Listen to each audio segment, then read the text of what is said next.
Hello students, welcome to the channel of Vedant classes. Okay, in this lecture we'll see the topic of integration. Okay, we'll learn the concept of integration. Now what is integration first of all? So let's write integration is just a reverse of differentiation. Integration is just a reverse thing of differentiation. It is also called as antiderivative. Integration is also called as antiderivative. Now in maths we know the plus and minus are just the reverse of each other. Like that, multiplication and division are reverse of each other. Just like that, derivative and integration are reverse of each other. Okay, geometrically the meaning of integration is it will give us the area under the curve. So integration has to find the area under the curve. Okay, so now let's understand the concept. Understanding integration.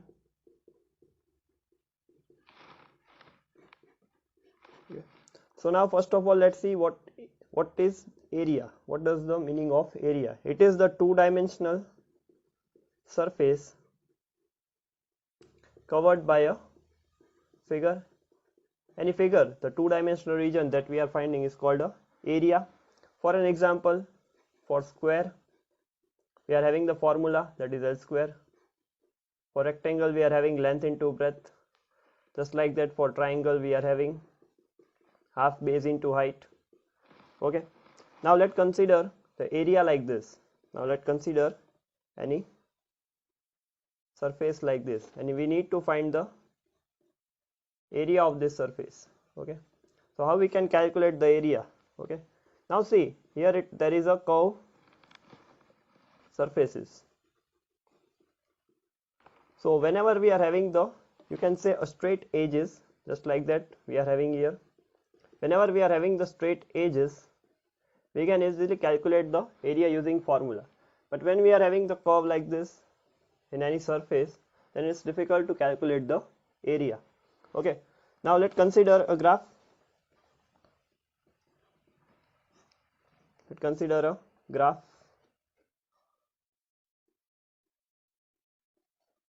of y versus x. Now let's say any function is going through here like this. Let's say this curve having the function f of x. Here we are having a closed region from a to b, and we need to find the area of this. So is there any formula to calculate the area?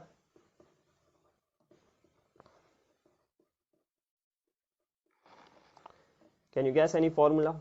The answer will be no. As here we are having a straight curved edge. We are having a curved edge. We cannot directly imply the formula and calculate the area. Okay, so to calculate the area of such kind of figure, we need to approximate. So let approximate the area with the help of any one geometrical, known geometrical figure. Let's say we are considering rectangles. So let's approximate the area with rectangles. Now here what the concept is actually, see, if we are taking the more rectangles, then it will give you the better approximation. Okay, if you are considering the more number of rectangles, the approximate will get precise. Thus, if we consider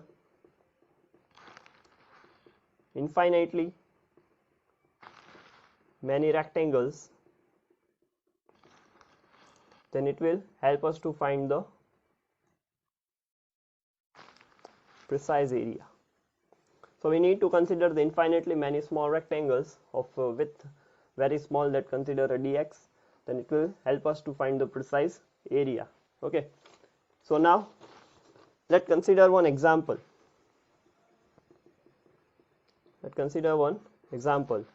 Let's say if we are having any graph of y is equal to x square, we are having any function f of x, that is y equal to x square, and if we draw the graph, it will be a parabola.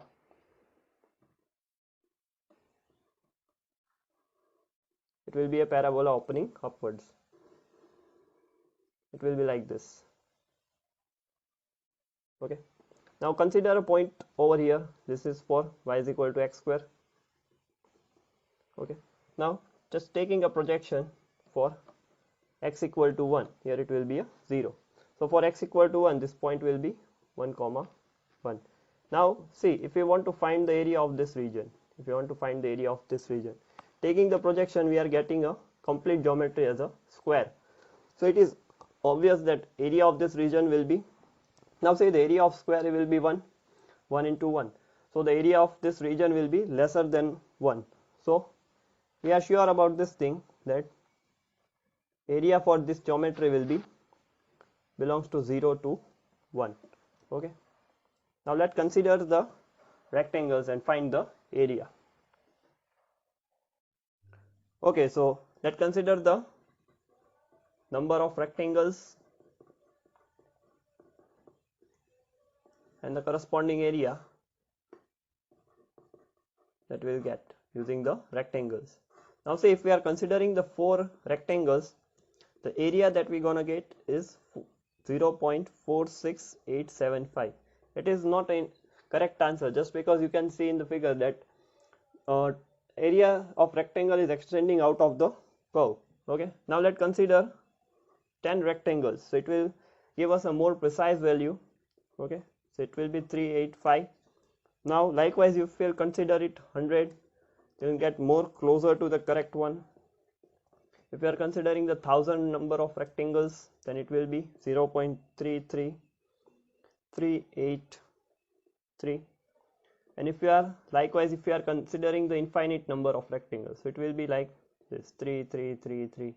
So it will give us the correct value. So if you are considering the infinite number of rectangles, you will get the correct area under the curve. So this is the area under the curve. So likewise, using the rectangles or any geometry, if you are considering the infinite number of small rectangles, then you will get the precise answer. So in general, we can write it like this. In general, we can mention the total area is like this: limit of n tends to infinite, sigma I is equal to 1 to n f of xi upon into dot dx. Okay, so now what this term means? Okay, this means that we are considered the infinite. This means we are considered the infinite rectangles. This term represents the summation. Sigma means the summation of all those rectangles. Now see, this will give us the height of rectangles that we are having.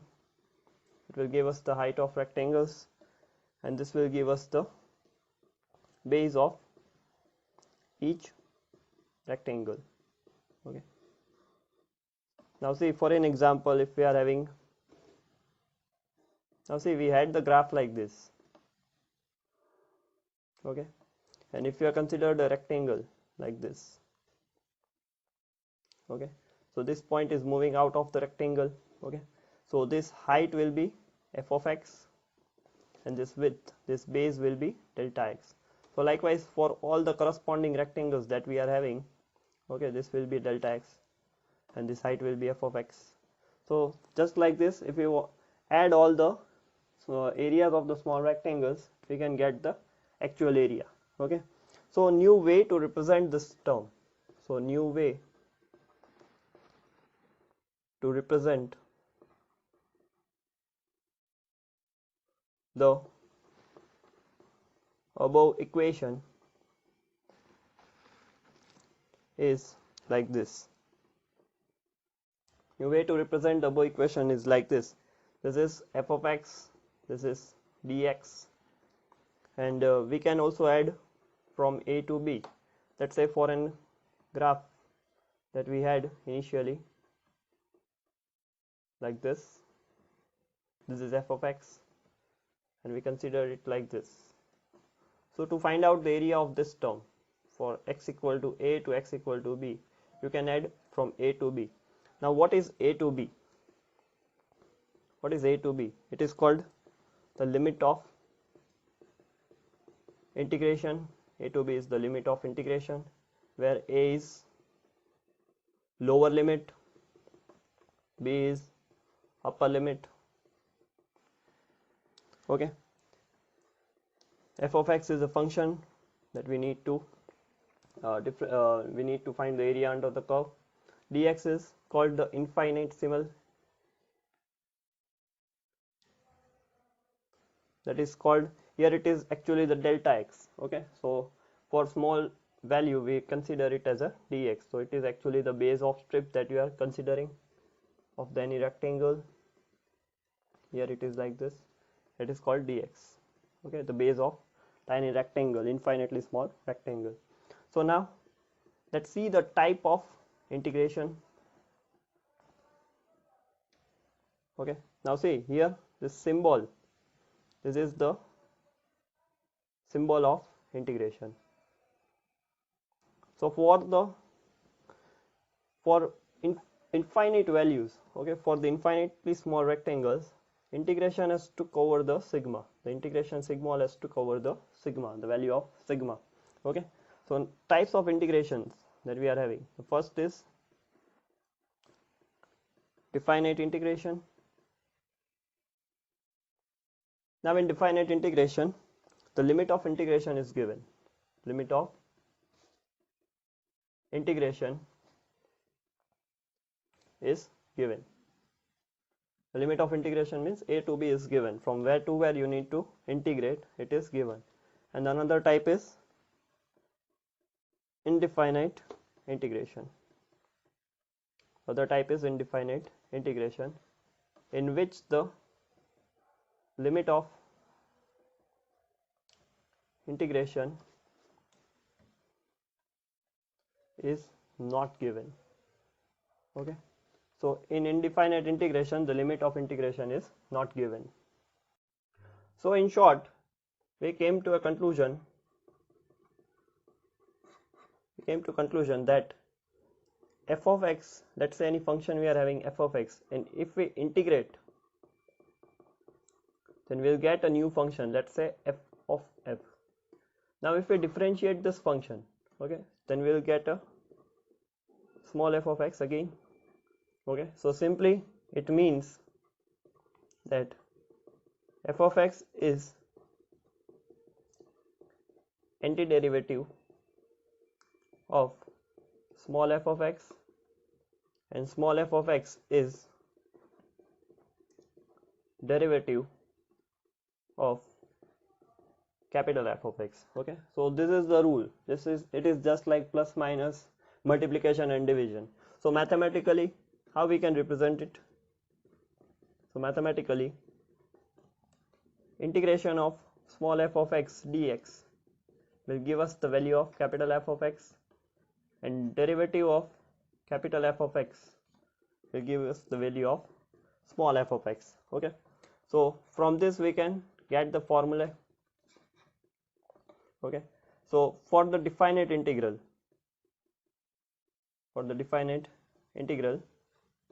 we can get the formula of integration like this, from limit a to b, because in definite integral limit of integration is given, f of x dx. Now let's see how to apply the limit. The integration of f of x, we are considering it as f of x, and apply the limit like this. First you need to put the upper limit, then you put the lower limit. So it will be f of b minus of f of a. Okay, and this rule, is known as fundamental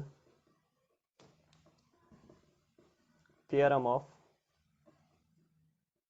calculus. This rule is known as fundamental theorem of calculus. So it is very basic and important thing that one must know.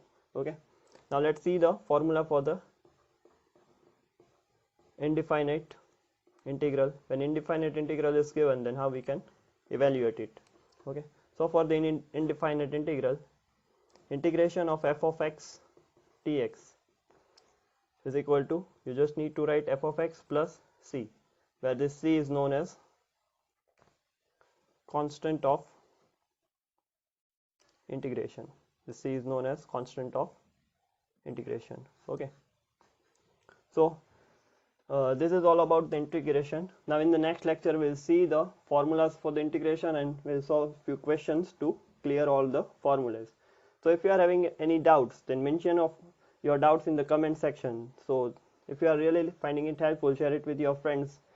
So keep learning and enjoying the concepts. Thanks a lot. That's it from this lecture. Thank you so much.